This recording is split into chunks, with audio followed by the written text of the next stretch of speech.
Tahukah Anda, otak merupakan bagian tubuh yang paling penting bagi manusia? Sekarang angkat tangan Anda dan letakkan pada dahi. Tepat di situ, ada bagian otak yang paling istimewa.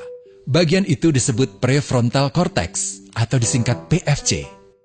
Menurut peneliti otak Jordan Grafman, PFC ini hanya ada pada otak manusia, sehingga membedakan kita dengan binatang. Bagian ini diciptakan dan dirancang khusus oleh Tuhan supaya manusia mampu memilih dan memiliki etika. PFC berfungsi seperti pemimpin. Ia bertanggung jawab untuk berkonsentrasi, memahami benar dan salah, mengendalikan diri, menunda kepuasan, berpikir kritis, dan merencanakan masa depan.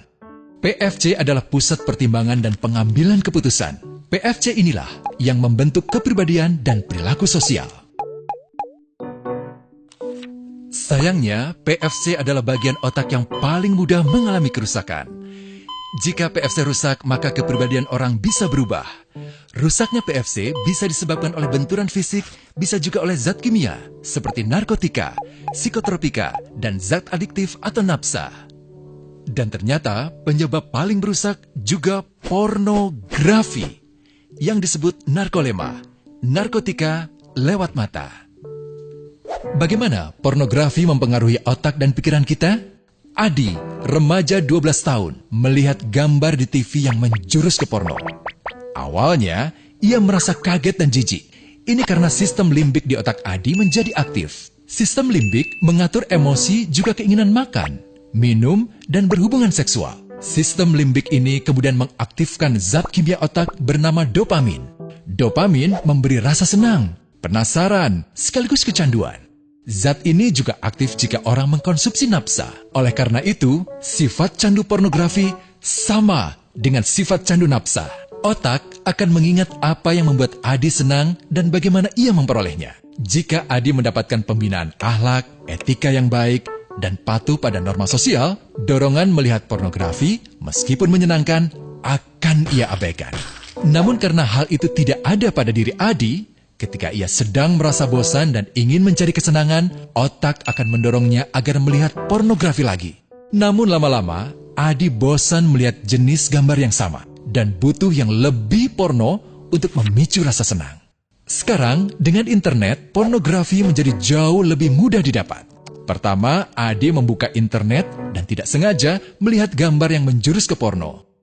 Berikutnya, ia sengaja membuka lagi untuk melihat yang lebih porno. Awalnya melihat yang sedikit terbuka, lama-lama semuanya terbuka. Awalnya melihat 1 menit, lama-lama 1 jam. Adi mengalami kecanduan pornografi. Bagaimana kerusakan PFC akibat kecanduan pornografi? Secara alamiah, dopamin dialirkan dari sistem limbik ke PFC. Orang yang kecanduan pornografi akan mengalirkan dopamin secara berlebihan sehingga membanjiri PFC. PFC menjadi tidak aktif karena terendam dopamin. Semakin sering PFC tidak aktif, ia akan semakin mengerut dan fungsinya terganggu.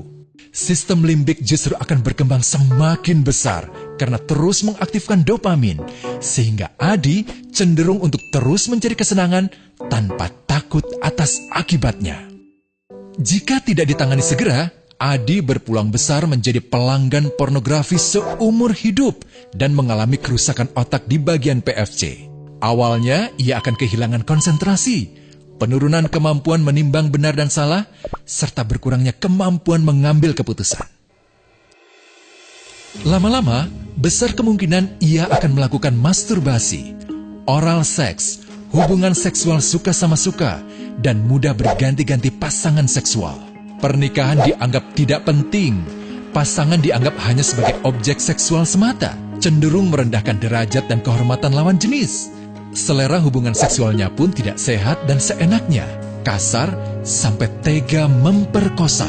Manusia jadi tidak ada bedanya dengan binatang. Inilah dampak yang terjadi akibat kerusakan PFC. Ahli bedah otak Donald Hilton Jr. mengatakan, jika difoto menggunakan alat magnetic resonance imaging, otak yang rusak akibat pornografi memperlihatkan hasil yang sama dengan otak yang rusak karena kecelakaan. Ia juga mengatakan, Berbeda dengan dampak nafsa yang merusak otak di 3 bagian, pecandu pornografi yang sudah melakukan hubungan seks dengan anak-anak mengalami kerusakan otak di 5 bagian. Terbukti, pornografi pada anak lebih bersifat merusak karena PFC belum matang dengan sempurna. Tapi untungnya, otak anak yang belum sempurna ini masih mudah dibentuk.